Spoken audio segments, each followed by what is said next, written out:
Mag-login sa Spotify application gamit ang Facebook account. So, yun guys, punta tayo sa Spotify application. Ayan.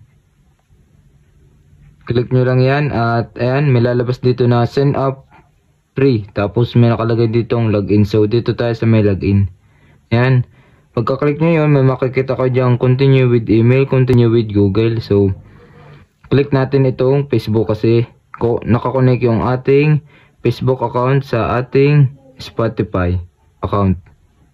Ayan, maglo-loading siya. At ayan, once na mapindot nyo yun, yung inyong Facebook, continue with Facebook is automatic na yan or may lalabas na basta yun, may magpa-pop up doon na nakalagay is continue tapos yung pangalan nyo.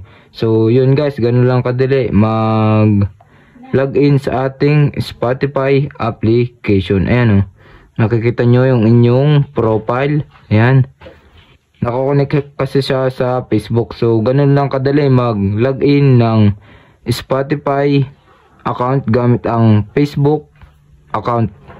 Kapag may katanungan kayo, comment down below. At kapag hindi ko pa kayo subscriber, mag-subscribe lang kayo sa aking YouTube channel. I-hit ang notification bell para sa mga susunod na video like this.